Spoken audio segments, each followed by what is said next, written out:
Bonjour à tous, nous nous retrouvons pour un nouvel enseignement qui s'intitule Prier avec la parole de Dieu. Donc cet enseignement est extrêmement important dans la vie de chaque croyant. Lorsque nous étudions la vie de Jésus-Christ, nous voyons que la prière était quelque chose de fondamental dans sa vie et dans son ministère. Lorsque Jésus est sorti du Jourdain, le Saint-Esprit l'a poussé dans le désert, ça on le voit dans Luc chapitre 4. Et donc Jésus est resté prier et jeûner pendant 40 jours. Voilà, et donc lorsqu'il est sorti du désert, le texte nous dit qu'il est sorti revêtu de puissance. Lorsqu'il a dû choisir ses 12 disciples, il a passé toute la nuit en prière, et donc le matin, il a choisi ses disciples, et tous ceux qui le touchaient étaient guéris parce qu'une puissance sortait de lui.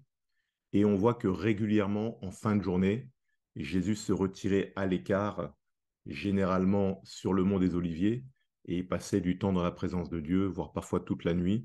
Et lorsque ses disciples venaient le chercher le matin, il disait, voilà, voilà, allons à tel endroit, allons faire telle chose, parce que lorsqu'il était en prière, il avait reçu les instructions pour le Père. On voit également, lorsqu'on étudie le ministère de l'apôtre Paul, que Paul répète à plusieurs reprises, priez sans cesse. Et dans 1 Corinthiens 14, il dit même, je rends grâce à Dieu de ce que je prie en langue plus que vous tous. On voit que Paul a reçu de nombreuses révélations, ça il en parle dans Éphésiens chapitre 3, et on comprend que les révélations que Paul recevait, il les recevait notamment lorsqu'il était en prière, et notamment grâce à l'intimité qu'il avait développée avec la personne du Saint-Esprit. Voilà. Donc nous aussi également, si on veut que notre vie chrétienne puisse porter du fruit, il faut que nous puissions avoir une vie de prière qui soit effective. Et pour que notre vie de prière soit effective, il faut s'assurer que l'on prie selon la volonté de Dieu et on ne peut connaître sa volonté qu'en étudiant les saintes écritures, voilà, en les méditant et en laissant la parole de Dieu pénétrer en nous, prendre place et porter du fruit, afin que lorsque l'on prie maintenant, nos prières soient dirigées selon sa volonté parfaite. Voilà. Alors, j'ai écrit un livre sur ce thème-là, Prier avec la parole de Dieu, pour celles et ceux qui souhaitent approfondir ce sujet. Donc, dans ce livre, j'explique d'une part donc, la puissance de la parole de Dieu, puisque la parole de Dieu est créative, voilà, que la parole de Dieu ne revient point à lui sans effet, sans avoir accompli sa volonté et atteint le but pour lequel il est envoyé, que la parole de Dieu est comme une semence, pardon, et que lorsqu'elle tombe dans une bonne terre, elle porte du fruit. Voilà.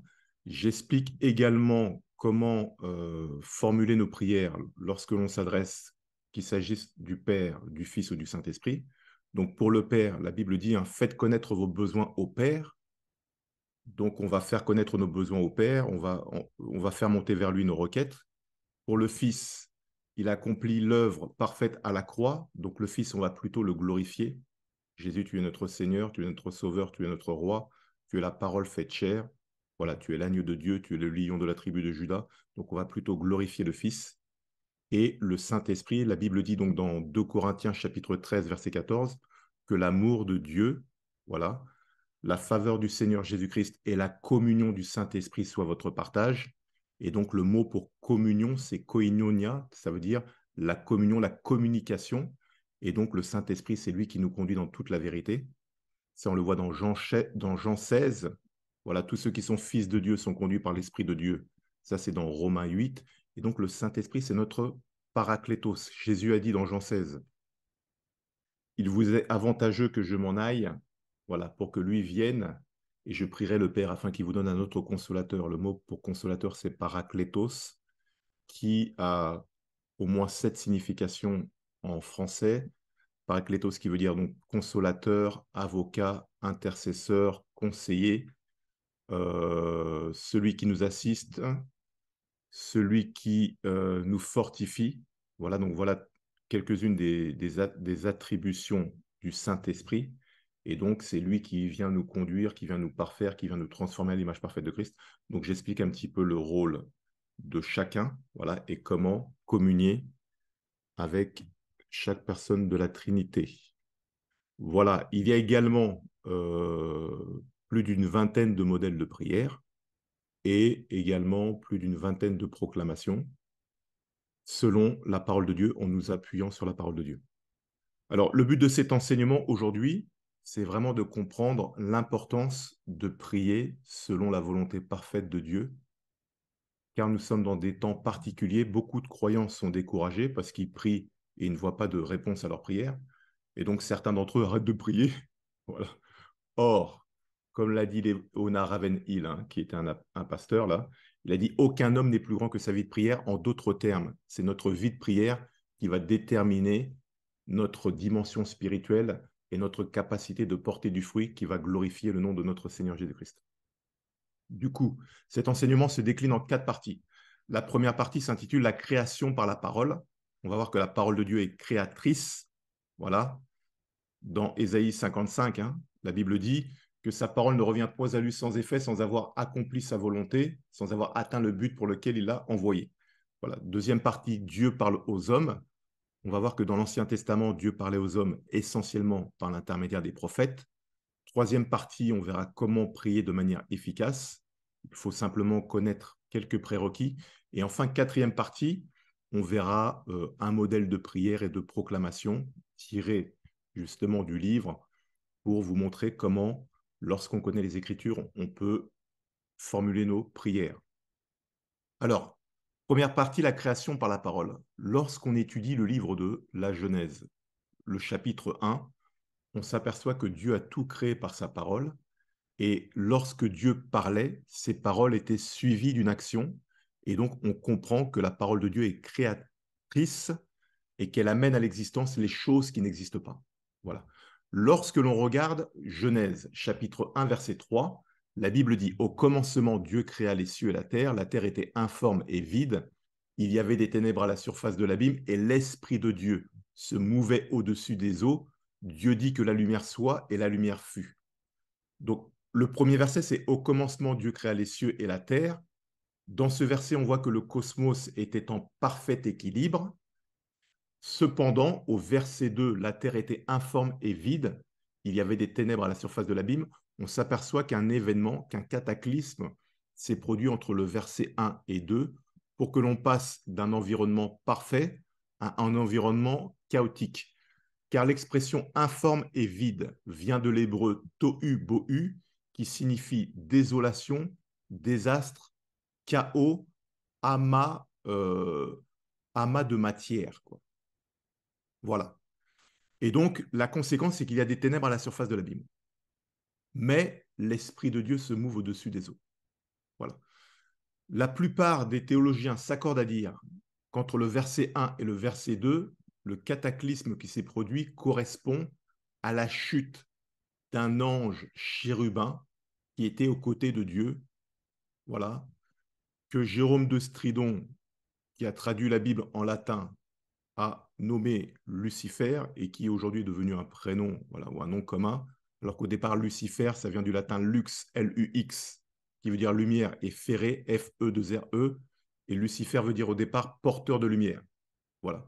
Et donc, cet ange particulier, un chérubin, donc c'est un ange de haut rang, qui était près du trône de Dieu, la convoitise a rempli son cœur, il a convoité le trône de Dieu, et Dieu, voyant cela, bam, l'a éjecté de sa présence. On voit ça donc dans Ézéchiel, chapitre 28, versets 14 à 17.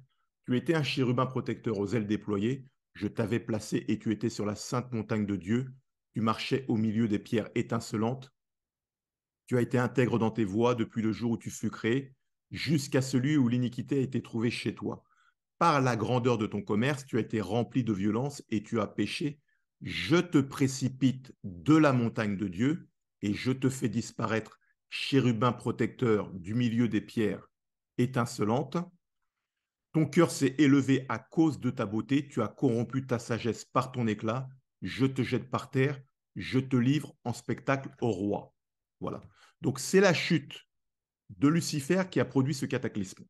Lucifer n'est pas tombé seul, comme on peut le voir dans Apocalypse chapitre 12, verset 4, car la Bible dit « Sa queue entraînait le tiers des étoiles et les jetait sur la terre ». En d'autres termes, lorsque Lucifer a été éjecté du ciel, il a emmené dans sa chute un tiers des anges, très probablement ceux qui étaient sous sa responsabilité, et ce sont eux qu'on appelle aujourd'hui les anges déchus et qui forment l'armée du monde des ténèbres. Voilà. Alors, toute la création a pris place par la parole. Dieu a tout créé en 6 jours et on s'aperçoit qu'à chaque fois que Dieu parle, ses paroles sont suivies d'une action. En d'autres termes, quand Dieu déclare quelque chose, sa parole ne reste pas sans effet, mais sa parole atteint le but pour lequel il l'a envoyé. Vous pouvez retrouver ce passage dans Ésaïe chapitre 55. Alors, revenons un petit peu sur le texte. Quand on regarde donc Genèse chapitre 1, versets 3 à 5, Dieu dit que la lumière soit et la lumière fut. Donc là, on va voir le premier jour pardon, qui correspond à la création de la lumière. Hein. Donc Dieu dit que la lumière soit et la lumière fut. Dieu vit que la lumière était bonne et Dieu sépara la lumière d'avec les ténèbres. Dieu appela la lumière jour et il appela les ténèbres nuit. Ainsi, il y eut un soir et il y eut un matin. Ce fut le premier jour. Donc ce texte correspond à Genèse chapitre 1, versets 3 à 5. Un théologien du nom de Bruce Walk a étudié attentivement Genèse 1 et il s'est aperçu que lors de la création, voilà, lorsque Dieu parle, on s'aperçoit que chaque journée se décline à peu près en 5 ou 6 étapes selon ce que Dieu crée. C'est-à-dire que chaque jour de la création suit plus ou moins le même protocole. Alors on va le voir sur ce passage qu'on vient de lire là, qui correspond à l'apparition de la lumière. Donc, premièrement, Dieu annonce. Voilà, Dieu dit. Donc ça correspond à l'annonce. Le commandement que la lumière soit, voilà. Le rapport, donc la conséquence, c'est la lumière fut. Donc on voit que Dieu donne un ordre que la lumière soit et la lumière fut. L'évaluation, Dieu vit que la lumière était bonne. Le cadre temporel, Dieu appela la lumière jour et il appela les ténèbres nuit. Je vais également en profiter pour faire remarquer quelque chose. C'est que lorsqu'on regarde bien Genèse 1, on s'aperçoit que la lumière apparaît le premier jour, mais que Dieu crée le soleil, voilà, qui est, donc éclaire donc, la terre, hein, le troisième jour, si je ne dis pas de bêtises. Ce qui veut dire que pendant 3 jours, la lumière ne venait pas du soleil. Voilà. D'où venait la lumière? La lumière venait de la parole. Car la parole de Dieu est une lumière. Elle est la lumière qui éclaire les hommes, elle est la véritable lumière. Ça, on le voit à plusieurs endroits dans les Écritures. On le voit dans le psaume 119. Ta parole est une lumière, une lampe à mes pieds, une lumière sur mon sentier. Ta parole est une lampe à mes pieds, une lumière sur mon sentier.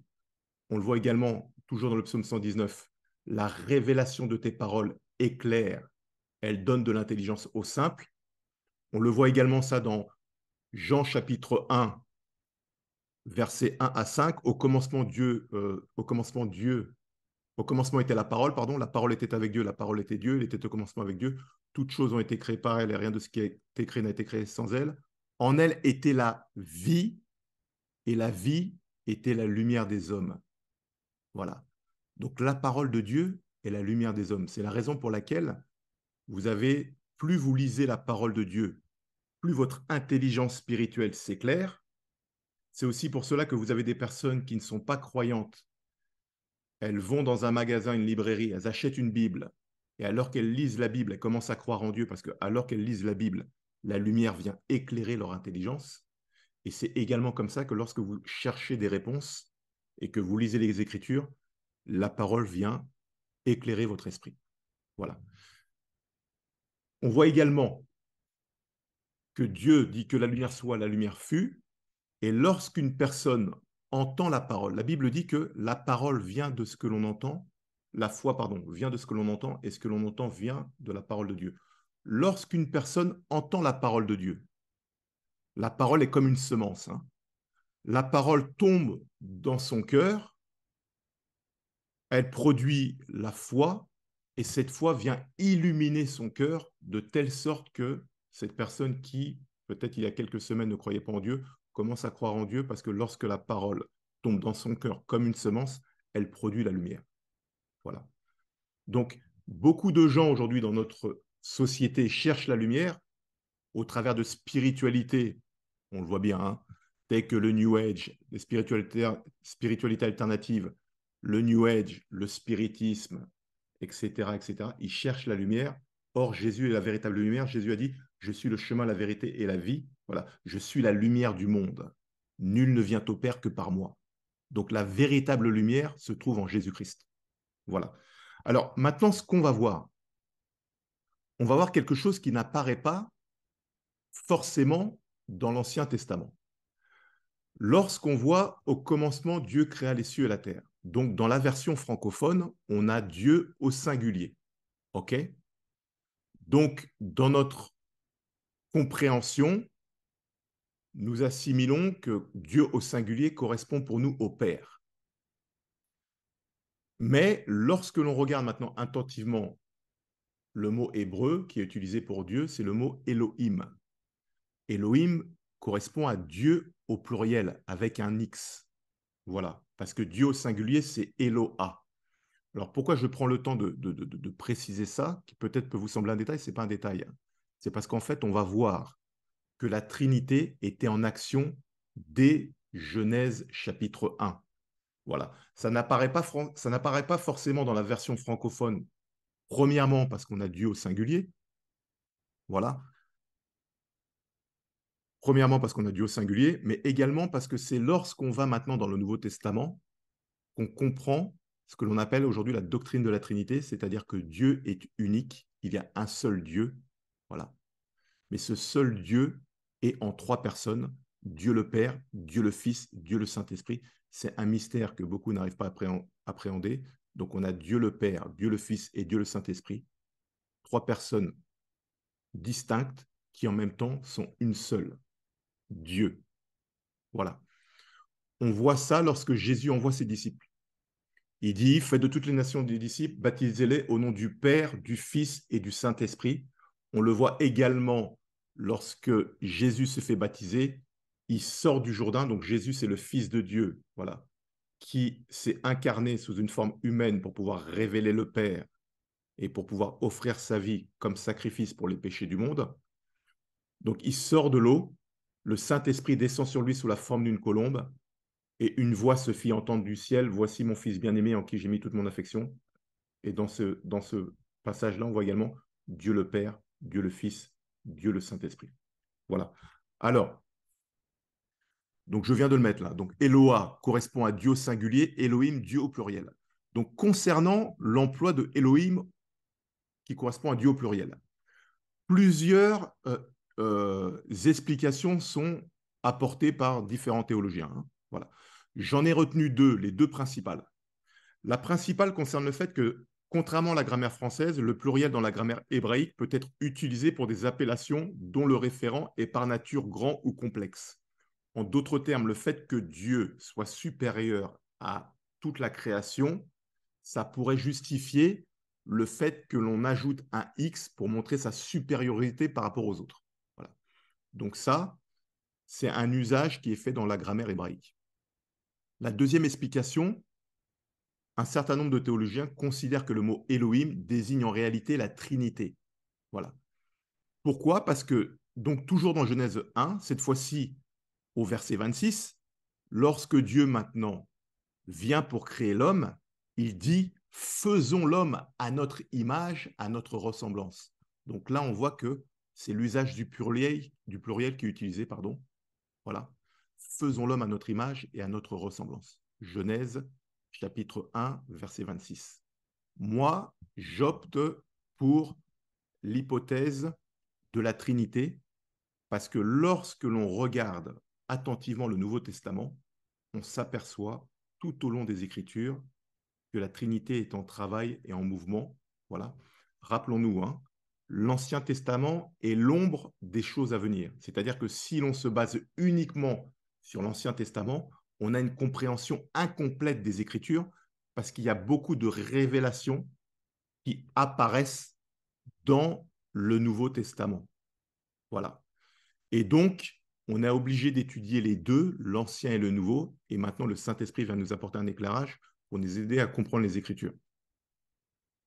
Ce qu'on est en train de voir, c'est important parce que vous allez voir que lorsque l'on prie, Pourquoi nos prières sont suivies d'une action? Parce que lorsque les prières sont faites en accord avec la volonté de Dieu, on va voir que c'est ce qui va permettre maintenant au Saint-Esprit de pouvoir agir, car le Saint-Esprit, lui, agit lorsque les prières sont faites selon la volonté de Dieu. Voilà. Alors, j'ai fait un petit schéma pour résumer. Donc, on voit Elohim qui correspond donc à Dieu au pluriel. Dieu, et donc Elohim, en partant du principe que c'est le principe de la Trinité, donc ça correspond à Dieu le Père, Dieu le Fils, Dieu le Saint-Esprit. Et donc, dans le cadre de la création, qu'est-ce que cela signifie? Dieu est le créateur de toutes choses. C'est lui le concepteur, le superviseur. Il est à l'origine de tout. Voilà, c'est le Père, Dieu le Père. Maintenant, on voit dans Jean 1 que le Fils est la parole. Au commencement était la parole, et la parole était avec Dieu, et la parole était Dieu. Donc le Fils est la parole de Dieu, il proclame la volonté parfaite du Père. Et donc le Saint-Esprit, lui, c'est l'agent exécuteur, c'est celui qui est chargé d'appliquer, de mettre en œuvre la volonté parfaite de Dieu sur la terre. Et lorsqu'il entend la parole, une parole qui est faite selon la volonté de Dieu, le Saint-Esprit se charge de mettre en forme ce qui a été déclaré. En d'autres termes, lorsqu'on regarde maintenant Genèse chapitre 1, verset 1 à 3, au commencement, Dieu créa les cieux et la terre était informe et vide. Voilà. Les ténèbres couvraient l'abîme et l'Esprit de Dieu mouvait au-dessus des eaux. Puis Dieu dit que la lumière soit et la lumière fut. La parole est proclamée, c'est le Saint-Esprit qui produit la lumière. Parce que la parole a été proclamée. Voilà. Alors, on voit que le monde a été créé par la parole. Hein. Donc, c'est ce que je viens de dire là. Jean chapitre 1, verset 5. Au commencement était la parole, et la parole était avec Dieu, et la parole était Dieu. Elle était au commencement avec Dieu. OK? Toutes choses ont été faites par qui? Par la parole. Donc, c'est intéressant, parce que la parole, c'est qui? C'est le Fils. On va le voir juste après. Toutes choses ont été faites par elle, et rien de ce qui a été fait n'a été fait sans elle. En elle était la vie, et la vie était la lumière des hommes. La lumière, lui, dans les ténèbres, et les ténèbres ne l'ont point reçue. Donc la parole, on voit que la parole, c'est la vie, et la vie, c'est la lumière des hommes. Donc lorsqu'une personne donne sa vie à Christ, c'est parce qu'à un moment donné, elle a entendu la parole a pénétré en elle, la parole a apporté la vie, et cette vie a produit la lumière. Voilà. Donc les personnes qui ne voient pas Christ, c'est parce que leur conscience est dans l'obscurité. Lorsque la parole vient, elle produit la vie produit la lumière, et donc c'est la lumière qui permet de reconnaître, oui, je reconnais que Christ est le Fils de Dieu. Voilà. Tout se fait par la parole qui produit la lumière. Donc au commencement était la parole, et la parole était avec Dieu, et la parole était Dieu. On comprend donc que la parole est une personne, et la parole est le Fils. OK? Donc, lorsque la parole est libérée, cette parole produit la vie et produit la lumière. La version du Semeur nous dit, elle est encore plus explicite, au commencement était celui qui est la parole de Dieu. Il était avec Dieu, il était lui-même Dieu. Au commencement, il était avec Dieu. Tout a été créé par lui. Rien de ce qui a été créé n'a été créé sans lui. En lui résidait la vie, et cette vie était la lumière des hommes. La lumière brille dans les ténèbres, et les ténèbres ne l'ont point étouffée ou voilà reçue. Lorsque l'on regarde donc Jean chapitre 1, verset 1, au commencement était la parole, et la parole était avec Dieu, et la parole était Dieu. C'est l'apôtre Jean qui est l'auteur de l'évangile de Jean. Jean, dans ce premier verset, a deux objectifs. Il souhaite s'adresser au peuple juif, et il souhaite également s'adresser aux Grecs.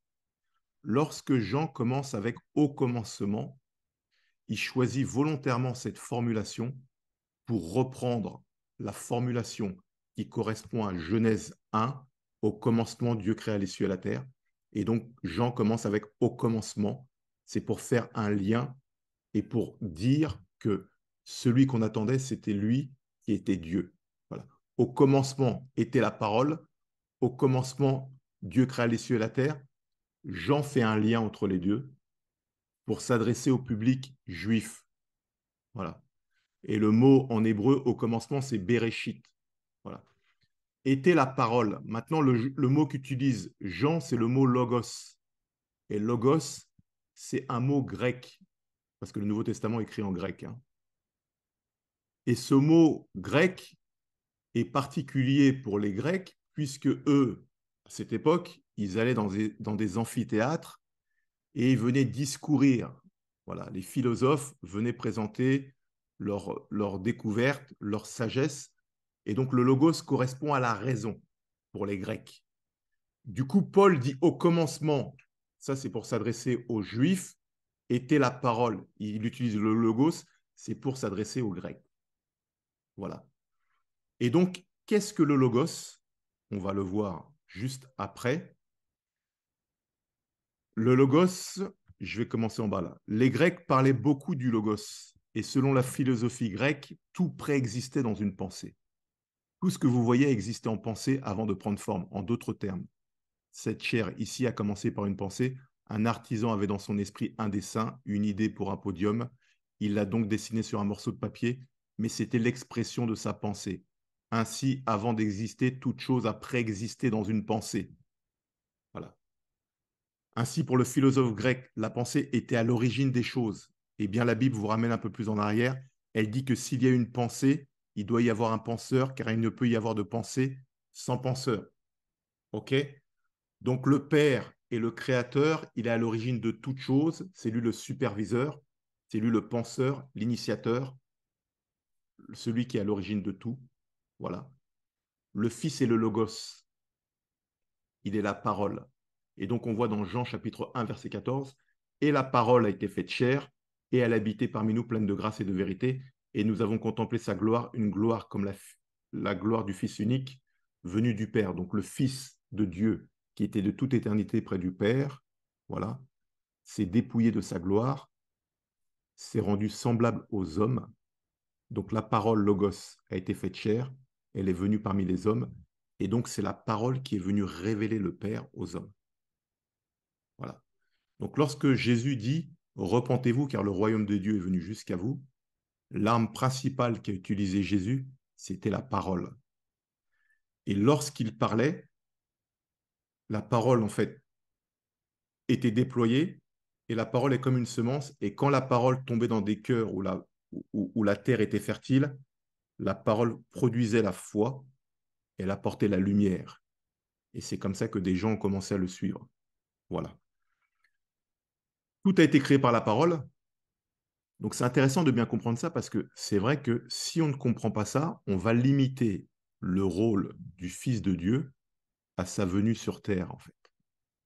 Et donc on pourrait croire, entre guillemets, que le Fils est rentré en action uniquement à partir du moment où il a été incarné en tant qu'être humain. Lorsque l'on comprend que le Fils est la parole, on se rend compte au regard des Saintes Écritures qu'à plusieurs reprises, il est déjà intervenu, voilà, dans l'Ancien Testament.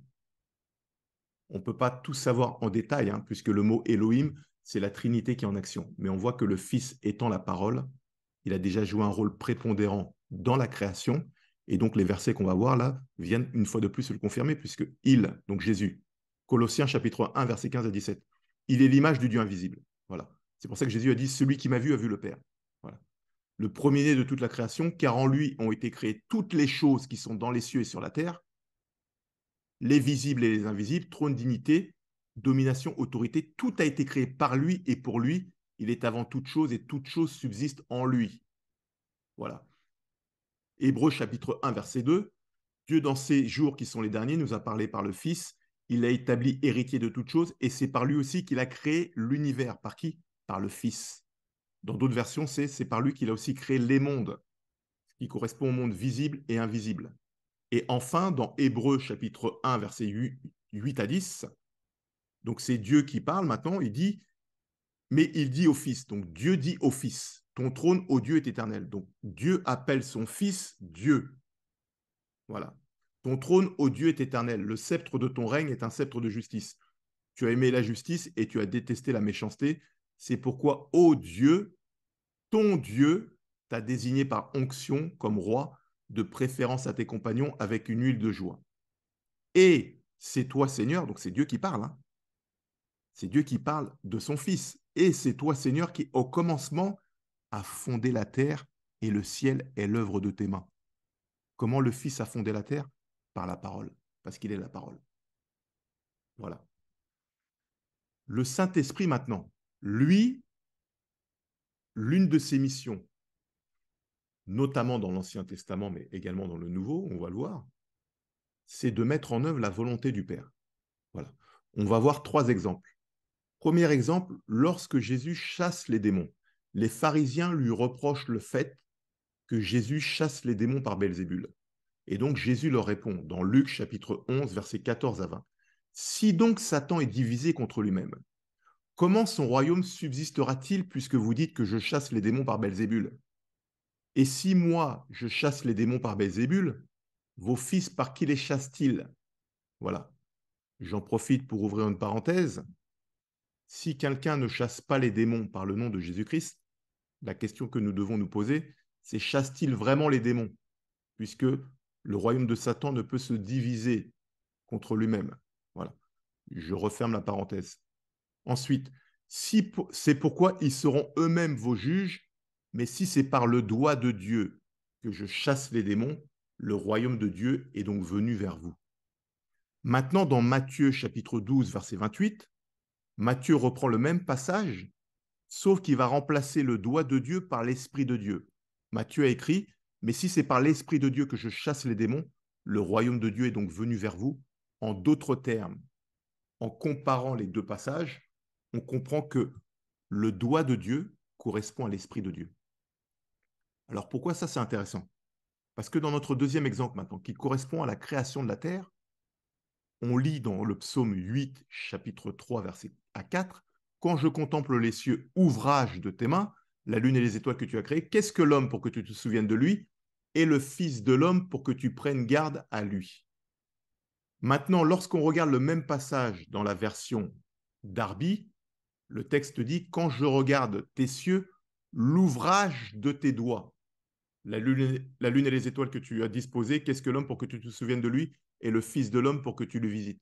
En d'autres termes, on comprend que les cieux, la lune et les étoiles, sont l'ouvrage des doigts de Dieu. Or, on vient de voir dans le Nouveau Testament que les auteurs qui ont écrit sous l'inspiration du Saint-Esprit, on est d'accord, qui sont en l'occurrence Luc et Matthieu, que le doigt de Dieu est une image qui symbolise le Saint-Esprit. En d'autres termes, le Saint-Esprit était également en action lors de la création, en formant les cieux, la lune et les étoiles. Enfin, dernier exemple, lors de la création de l'homme, on va voir également que le Saint-Esprit est intervenu. Ça, on le voit dans Job, chapitre 32, verset 8. Mais en réalité, dans l'homme, c'est l'Esprit, le souffle du Tout-Puissant, qui lui donne la capacité de comprendre. Et également dans Job, chapitre 33, verset 4, l'Esprit de Dieu m'a créé et le souffle du Tout-Puissant m'anime.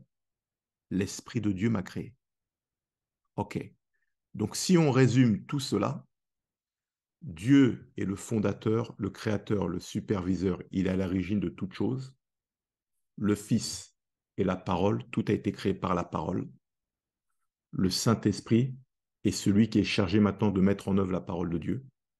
Et donc maintenant, qu'est-ce qui nous intéresse? Ça nous permet de comprendre que lorsque je prie, OK, il faut, que la parole de Dieu soit en moi, OK? Il faut que cette parole de Dieu soit proclamée. Et lorsque cette parole de Dieu est proclamée, et on va le voir ensuite, qu'elle respecte certains prérequis, qui sont la volonté de Dieu, être inspiré par le Saint-Esprit, la foi, en étant conscient de son identité en tant que fils de Dieu, et tout, etc.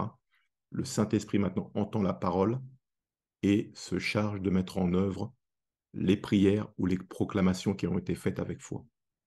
Voilà. On va maintenant voir la deuxième partie. Dieu parle aux hommes. Dans l'Ancienne Alliance, qui correspond à l'Ancien Testament, Dieu parlait aux individus essentiellement à travers les prophètes. OK?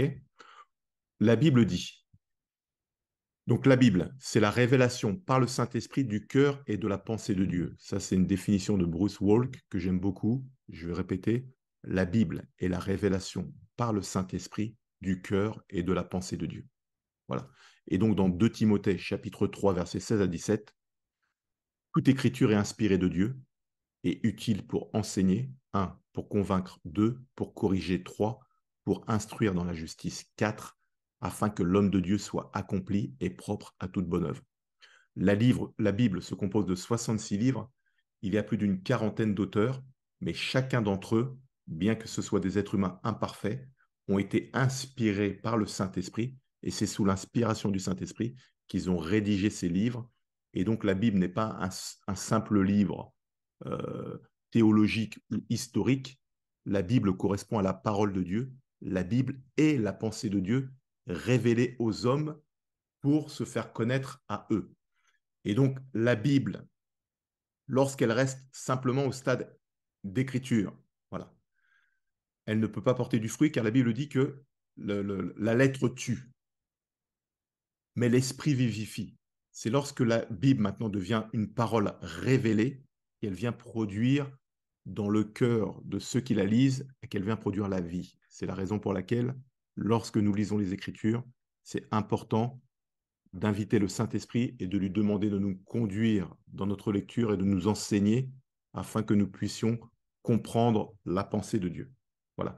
Donc là, on va voir le cas de Moïse, hein, parce qu'on a vu que dans l'Ancien Testament, Dieu s'adressait aux hommes essentiellement à travers les prophètes. Donc, le peuple d'Israël est esclave en Égypte depuis 430 ans. Dieu dit dans Exode 3, la Bible nous dit, j'ai entendu les cris de mon peuple monter jusqu'à moi. Il va voir Moïse, il lui dit d'aller voir Pharaon et de lui demander de libérer le peuple. Moïse ne veut pas parce que, un, il sent qu'il n'est pas légitime. Deux, il dit qu'il a des problèmes de bégaiement. Et donc Dieu lui dit, vas-y, je serai avec ta bouche.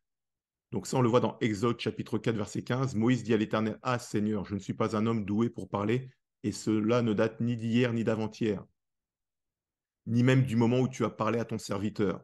En effet, j'ai la bouche et la langue embarrassées.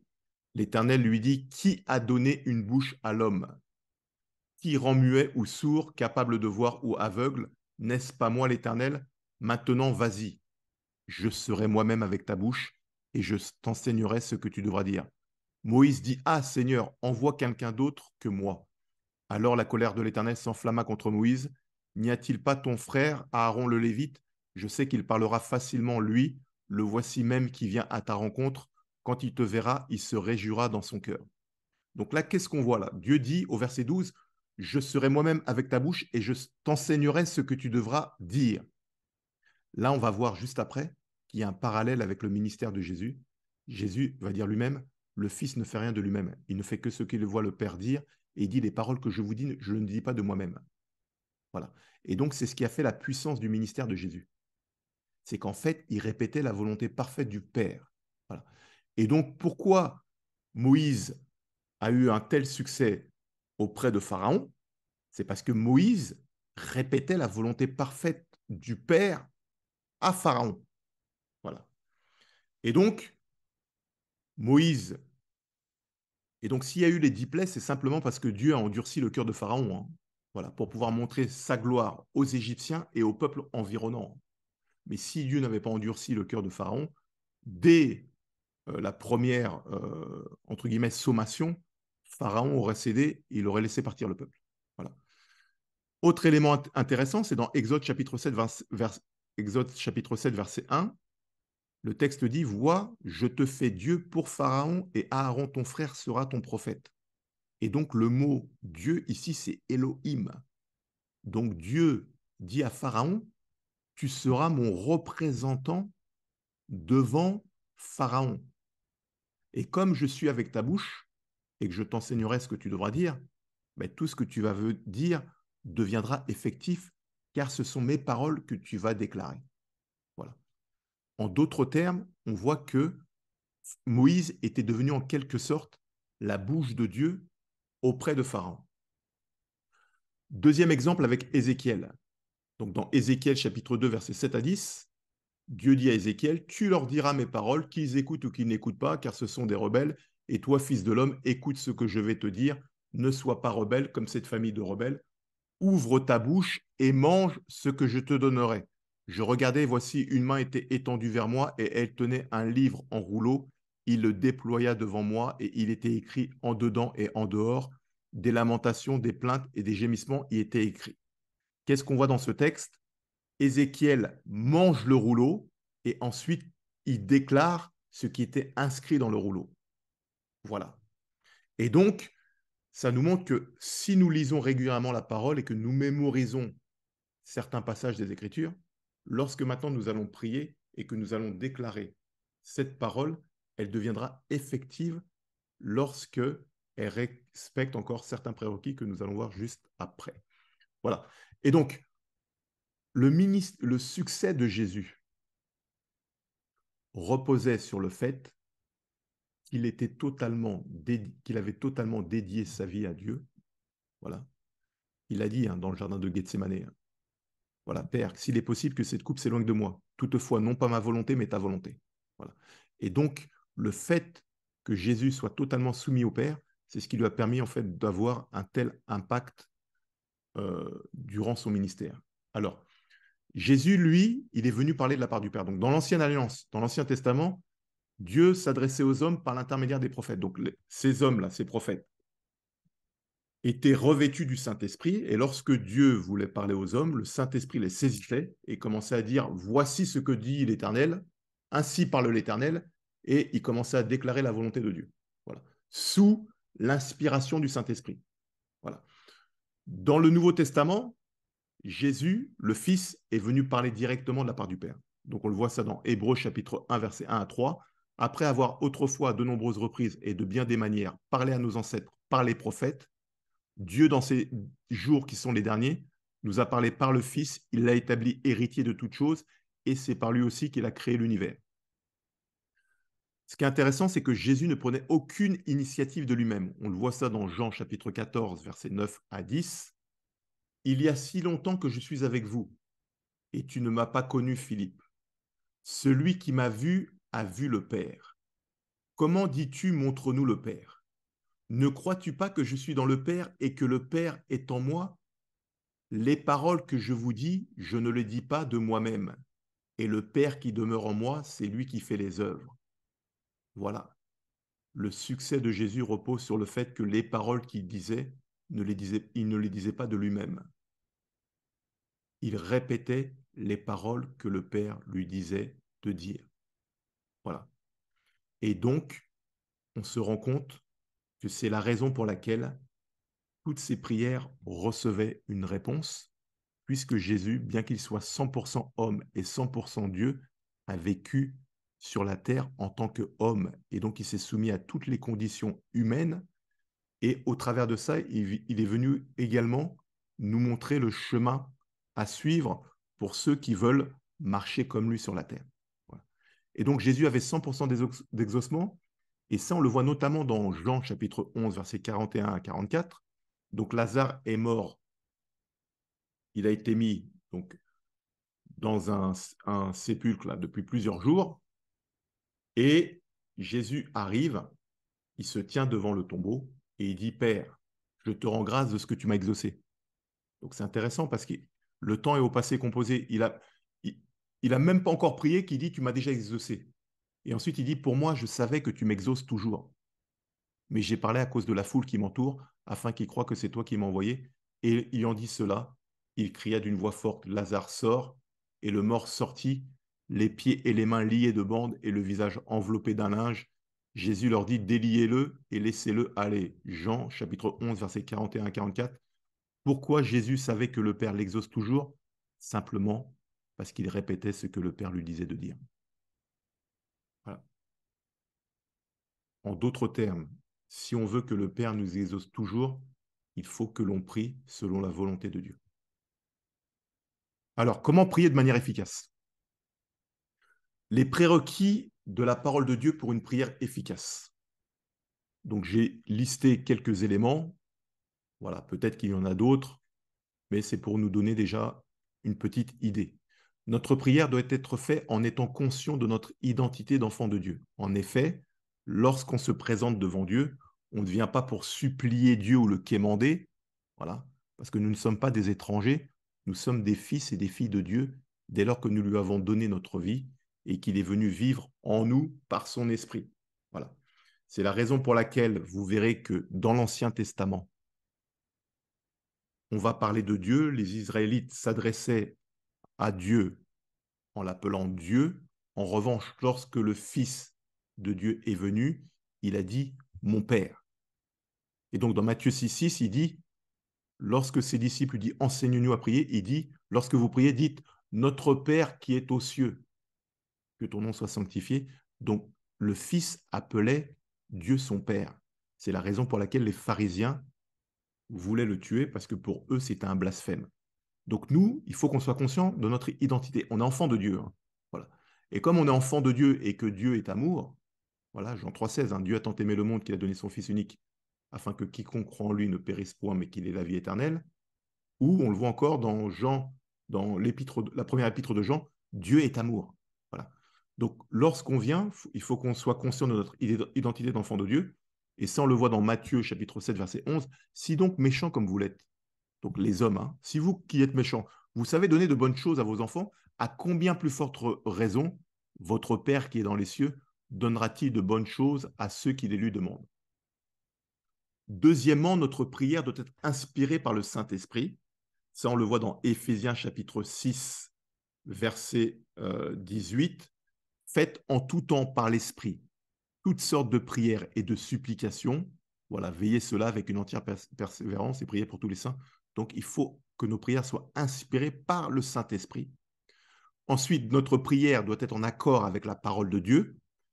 On le voit dans Jean chapitre 15, verset 7. Si vous demeurez en moi et que mes paroles demeurent en vous, demandez ce que vous voudrez, cela vous sera accordé. Donc, pour que les paroles demeurent en nous, il faut connaître les Écritures. Notre prière ensuite doit être conforme à la volonté de Dieu. On le voit dans Jacques chapitre 4, verset 3. Vous demandez et vous ne recevez pas parce que vous demandez mal, dans le but de satisfaire vos passions. Voilà. Notre prière ensuite doit être faite avec foi. Tout ce que vous demanderez avec foi par la prière, vous le recevrez. Matthieu chapitre 21, verset 22. Notre prière doit être motivée par l'amour. En effet, si je savais parler toutes les langues des hommes et même celles des anges, mais que je n'ai pas l'amour, je ne serais rien de plus qu'une trompette claironnante ou une cymbale bruyante. 1 Corinthiens, chapitre 13, verset 1. Notre prière doit être suivie d'une mise en pratique. Ça, on le voit dans Jacques, chapitre 1, verset 22. Mettez en pratique la parole et ne vous contentez pas de l'écouter en vous trompant vous-même par de faux raisonnements. Et enfin, notre prière doit mentionner le nom de Jésus, et tout ce que vous demanderez en mon nom, je le ferai, afin que le Père soit glorifié dans le Fils. Si vous demandez quelque chose en mon nom, je le ferai. Jean chapitre 14, versets 13 à 14. Alors, quels sont les bénéfices maintenant de la parole de Dieu? La parole de Dieu, elle est esprit et vie. Ça, on le voit dans Jean chapitre 6, verset 33. C'est l'esprit qui donne la vie. C'est l'Esprit de Dieu qui donne la vie. L'homme n'aboutit à rien par lui-même. Les paroles que je vous ai dites sont esprit et vie. Donc, lorsque le Fils de Dieu parlait de la part du Père, les paroles qui sortaient de sa bouche étaient esprit et vie. Lorsque nous-mêmes, nous parlons de la part du Père, sous l'inspiration du Saint-Esprit, voilà, les paroles que nous disons sont également esprit et vie. Ensuite, la parole de Dieu dirige nos pas. Psaume 119, 105, ta parole est une lampe à mes pieds et une lumière sur mon sentier. Ensuite, la parole de Dieu éclaire les croyants. Jean chapitre 1, verset 9, la parole est la vraie lumière. En venant dans le monde, elle éclaire tous les êtres humains. Et il y a également dans le psaume 119, je crois que c'est le verset 115, si je ne me trompe pas, la révélation de tes paroles éclaire, elle donne de l'intelligence aux simples. Voilà. Ensuite, la parole de Dieu. Lorsqu'on prie avec la parole de Dieu, qu'est-ce qui se passe? Elle détruit toutes les résistances dans nos vies. Jérémie 23, 29, Dieu dit, ma parole n'est-elle pas comme un feu, dit l'Éternel, et comme un marteau qui brise le roc. Et enfin, la parole de Dieu est une épée. Prenez aussi le casque du salut et l'épée de l'esprit qui est la parole de Dieu. En d'autres termes, lorsque vous êtes confronté à des épreuves, à des combats spirituels, il faut pouvoir déclarer la parole. Jésus, lorsqu'il était en train de jeûner, donc lorsqu'il a fini de jeûner, 40 jours, lorsqu'il a jeûné, pardon, 40 jours et 40 nuits dans le désert, le diable s'est présenté à lui pour le tenter, et donc Jésus a répondu par la parole. Il est écrit, il est écrit, il est écrit. Voilà. Alors, nous allons voir maintenant quelques modèles. Donc, on va voir un modèle de prière et de proclamation que vous pouvez retrouver également dans le livre, voilà, qui s'appelle Prier avec la parole de Dieu. J'ai juste mis quelques modèles pour pouvoir vous montrer comment on peut prier avec la parole de Dieu et comment on peut faire des proclamations avec la parole de Dieu. Voilà. Ce qu'il faut savoir déjà, c'est que la parole de Dieu, c'est une épée, comme nous venons de le voir, hein. Alors, qu'est-ce que nous dit Ésaïe 55, 11? Comme la pluie et la neige descendent des cieux, et ils n'y retournent pas sans avoir arrosé, fécondé la terre et fait germer les plantes, sans avoir donné de la semence au semeur et du pain à celui qui mange, ainsi en est-il de ma parole qui sort de ma bouche. Elle ne retourne point à moi sans effet, sans avoir exécuté ma volonté et accompli mes desseins. Dans d'autres versions, c'est sans avoir atteint le but pour lequel je les ai envoyés. Ce verset, ce passage, il est super. Voilà. Quand la pluie tombe dans la terre, elle vient nourrir la terre, voilà, et elle permet aux semences qui sont dans la terre de germer. Et donc, on voit que c'est ce qui permet que les plantes puissent maintenant voir le jour. Voilà. Dieu dit que sa parole a le même effet. C'est que quand sa parole est envoyée quelque part, sa parole est comme une semence. Si sa parole est envoyée dans un cœur et que la terre de ce cœur est fertile, sa parole va se planter comme une semence et elle va commencer à produire la foi et, comme on l'a vu précédemment, elle va produire ensuite la lumière. Voilà. Lorsque vous êtes dans un endroit particulier et que vous déclarez la parole, cette parole également agit dans l'environnement dans lequel vous la déclarez, parce que cette parole ne revient point sans effet. Dès lors qu'elle est faite avec la foi, selon la volonté de Dieu, sous l'inspiration du Saint-Esprit et en tant que fils et fille de Dieu. OK? On voit également dans le psaume 107, verset 20, il envoya sa parole et les guérit, il les fit échapper de la fosse. Donc lorsque Dieu envoie sa parole guérit. On voit dans Jérémie chapitre 1, verset 12, et l'Éternel me dit, tu as bien vu, car je veille sur ma parole pour l'exécuter. Lorsque Dieu parle, il veille personnellement sur sa parole pour l'exécuter. Et enfin, dans Hébreux chapitre 4, verset 12, car la parole de Dieu est vivante et efficace. Donc la parole de Dieu, elle est vivante, hein, et efficace. Plus tranchante qu'une épée quelconque à deux tranchants, pénétrante jusqu'à partager âme et esprit, jointure et moelle, elle juge les sentiments et les pensées du cœur. Et au verset 13, vous avez nul n'est caché devant lui, mais tout est mis à nu et à découvert devant celui devant qui nous devons rendre des comptes.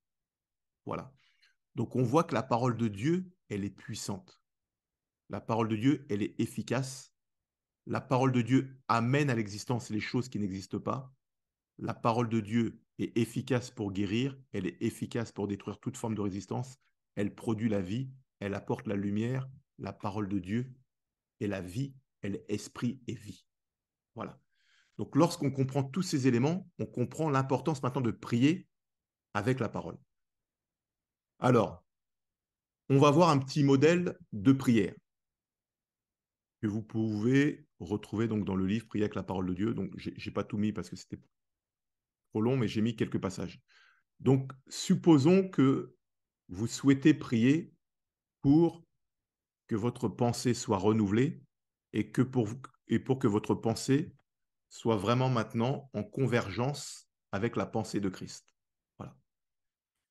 Il suffit de lire les Écritures, de s'approprier plusieurs passages de la Bible et de commencer à prier sur la base de ces passages. Donc j'en ai sélectionné quelques-uns. Ésaïe 55, versets 8 à 9. Car mes pensées ne sont pas vos pensées et vos voix ne sont pas mes voix, dit l'Éternel. Autant les cieux sont élevés au-dessus de la terre, autant mes voix sont élevées au-dessus de vos voix et mes pensées au-dessus de vos pensées. Donc on voit que dans l'ancienne alliance, voilà, il y avait un fossé gigantesque entre la pensée de Dieu et celle de l'homme. Maintenant, dans la nouvelle alliance, c'est différent, puisque comme l'homme a été réconcilié avec Dieu par le sacrifice à la croix, toute personne qui accepte Jésus dans sa vie comme son Seigneur et Sauveur personnel, Ézéchiel chapitre 36, verset 26 nous dit que je lui donnerai un nouvel esprit, donc c'est la régénération de l'esprit. Je changerai son cœur de pierre en cœur de chair. 2, je mettrai mon esprit, donc le Saint-Esprit, en lui, et je ferai en sorte qu'il observe mes lois. Quand le Saint-Esprit vient en nous, le Saint-Esprit nous communique la pensée de Christ. Ce qui veut dire que plus le Saint-Esprit prend de la place dans la vie du croyant, plus la pensée du croyant devient semblable à la pensée de Christ. OK? Ça, on le voit dans 1 Corinthiens chapitre 2, verset 16. Car qui a connu la pensée du Seigneur pour l'instruire? Or, nous avons la pensée de Christ. Voilà. Dans 1 Corinthiens chapitre 6, verset 17, mais celui qui s'attache au Seigneur est avec lui un seul esprit. Juste avant, on voit que celui qui s'attache à la femme est une seule chair avec elle. OK? Celui qui s'attache au Seigneur est un seul esprit avec lui. 1 Corinthiens chapitre 2, versets 9 à 10. Mais comme il est écrit, ce sont des choses que l'œil n'a point vues, que l'oreille n'a point entendues, et qui ne sont point montées au cœur de l'homme, des choses que Dieu a préparées pour ceux qui l'aiment. Dieu nous les a révélées par l'Esprit, car l'Esprit sonde tout, même les profondeurs de Dieu. Et enfin, Proverbe 19, verset 21, il y a dans le cœur de l'homme beaucoup de projets, mais c'est le plan de l'Éternel qui s'accomplit. Voilà.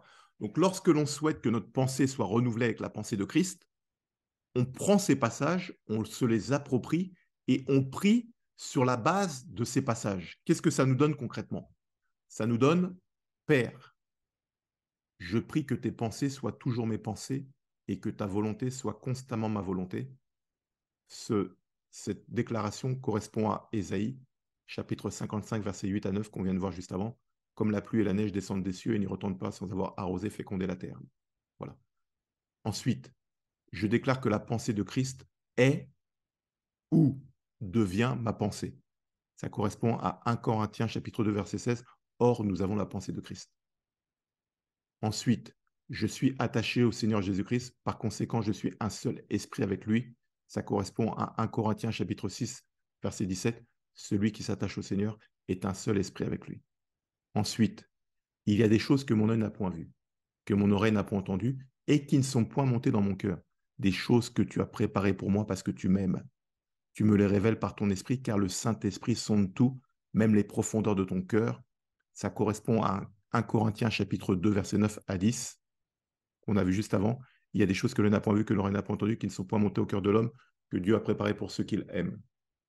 Donc on prend le même passage et on se l'approprie en fait.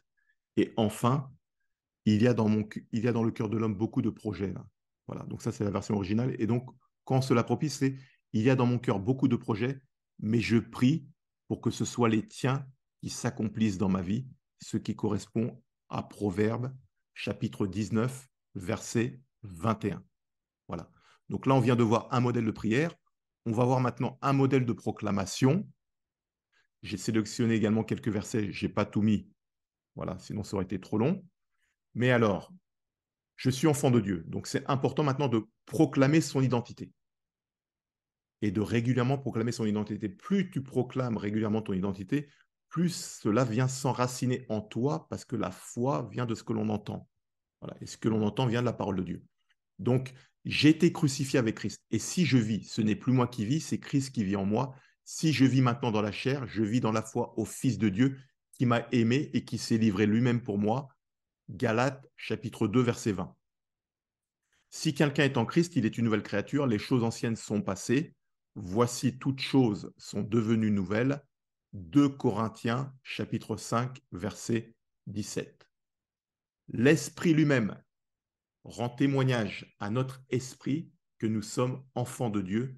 Romains chapitre 8 verset 16.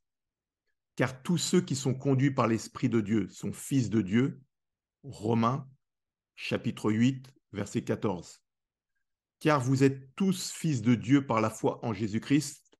Vous tous qui avez été baptisés en Christ, vous avez revêtu Christ. Galates, chapitre 3, versets 26 à 27. Notre visage à nous tous est sans voile, et la gloire du Seigneur se reflète sur nous comme dans un miroir. Alors le Seigneur qui est l'Esprit nous transforme, il nous rend semblables à lui avec une gloire toujours plus grande. 2 Corinthiens, chapitre 3, verset 18. Donc là, on vient de voir plusieurs versets et donc maintenant, on va voir comment je peux m'appuyer sur ces versets pour proclamer ces vérités dans ma vie afin, soit de fortifier ma foi, soit pour que ces choses deviennent effectives, en fait. Voilà. Car là, c'est la vérité de la parole, mais bien souvent, on ne vit pas ces choses-là parce que cette vérité n'est pas imprimée en nous, d'où l'importance de les proclamer. Alors, lorsque l'on proclame, ça donne quoi? Ça donne maintenant, j'ai été crucifié avec Christ. Ce n'est plus moi qui vis, c'est Christ qui vit en moi. Si je vis maintenant dans mon corps, je vis dans la foi au Fils de Dieu qui m'a aimé et qui s'est livré lui-même pour moi. Voilà. Ce n'est plus moi qui vis, c'est Christ qui vit en moi. Donc, à quoi correspond le baptême? Le baptême est une assimilation à la mort et à la résurrection de Christ. Donc, lorsqu'on se fait baptiser, cela correspond à on crucifie le vieil homme et donc on vit en nouveauté de vie. Hein. Voilà. Donc, je peux déclarer cette parole. J'ai été crucifié avec Christ. Ce n'est plus moi qui vis, c'est Christ qui vit en moi. Si je vis maintenant dans mon corps, je vis dans la foi au Fils de Dieu qui m'a aimé, qui s'est livré lui-même pour moi. Et donc, ça correspond à Galates 2:20. Ensuite, je suis en Christ. Je suis une nouvelle créature. Les choses anciennes qui étaient dans ma vie, hein, voilà, toutes ces choses sont passées désormais. Voici maintenant, toutes choses sont devenues nouvelles. Ça correspond à 2 Corinthiens chapitre 5, verset 17. Donc, lorsque vous vous remémorez tout le temps les erreurs du passé, voilà, qui viennent vous accabler, il est important de déclarer, je suis en Christ, je suis une nouvelle créature. Les choses anciennes sont passées, voici toutes choses sont devenues nouvelles. Ensuite, Romains 8:16, on déclare, le Saint-Esprit rend témoignage à mon esprit que je suis enfant de Dieu. Romains 8:14, je suis conduit par l'Esprit de Dieu car je suis fils ou fille de Dieu. Galates chapitre 3, versets 26 à 27. Je suis fils ou fille de Dieu par la foi en Jésus-Christ. J'ai été baptisé en Christ. Je suis devenu semblable à Christ. OK?